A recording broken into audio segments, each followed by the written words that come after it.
Former Liberal Cabinet Minister Bill Morneau has a new book out about when he was in the federal government. The ex-finance minister is at times highly critical of his old boss, Justin Trudeau.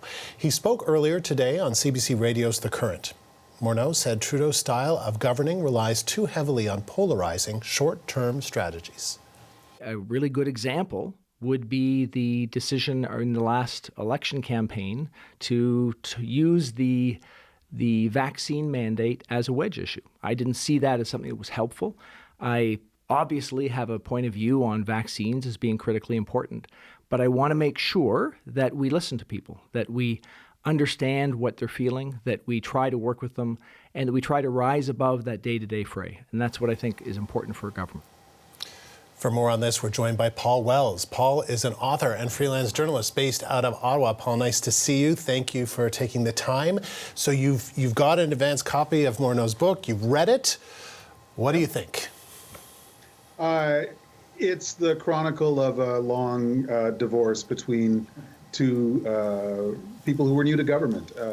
Bill Morneau was running the country's largest human resources firm before he became Member of Parliament in 2015 and Finance Minister. And it was a heady time. He talks with pride about many of the things that the government accomplished in the early years, but he says he never had a solid working relationship with Justin Trudeau. He talks about a healthy tension between the Prime Minister and the Finance Minister that he said really never materialized. And already by the time of the 2019 election, the first re-election of that Liberal government, he was already considering not running again. And he didn't last very long after the 2019 election before he left the cabinet. And so why did he say this eventually led to a divorce, as you say? Well, at the time, you'll recall, they said that he wanted to leave because he was just so eager to run for the leadership of the Organization for Economic Cooperation and Development, the OECD.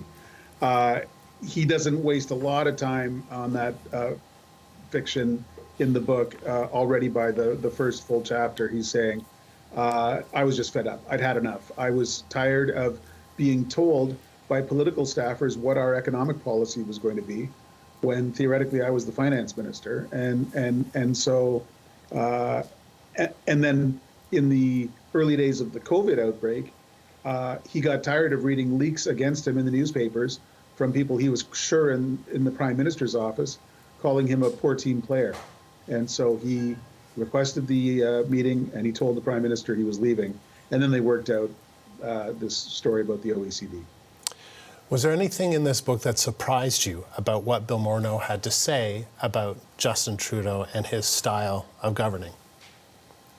The biggest surprise for me is how quickly Morneau grew disillusioned. I mean, to some extent, right off the bat, he had a very good idea for who he wanted to be as chief of staff, and was simply informed that his the veteran political staffer and operative that he had in mind would not be accepted as his chief of staff. He had to go with someone else. He soldiers on for a few years, but then, as I said already, in the days before the 2019 election gets called, he notices how little influence he has over the platform, and is informed by staffers what the economic chapters of the platform are going to be, and he honestly considered not running again. And then after that election, basically the entire year between the election and his resignation was a gong show. I hadn't sensed that at the time, and it's striking to have him recount that essentially prolonged crisis in terms of his faith in the government he was serving.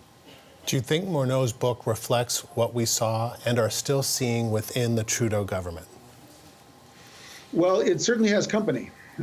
Two other former members of Parliament, Selina Caesar-Chabin, the Toronto area MP, and Jody Wilson-Raybould, the former Justice Minister, have also written memoirs that also talk about a distant Prime Minister who they found hard to work with, and who was preoccupied with appearances more than tackling some of the biggest problems. I mean, just because they all agree doesn't mean they're all right. There's going to be different opinions. And there is certainly a strong current of opinion in this town that Bill Morneau was so naive and so flawed a politician that he's got no right to hand out lessons. But I think in a democracy, anyone can draw whatever conclusions they want about anyone else, and I think his observations are at least valid. I mean, he was at the center of power for several years, and he came away from it quite disillusioned. It's it doesn't absolve him of all of his own mistakes, including several that were investigated by the ethics commissioner. But it's a hell of an interesting read. Appreciate your time, Paul. Thank you. Ottawa journalist and author Paul Wells.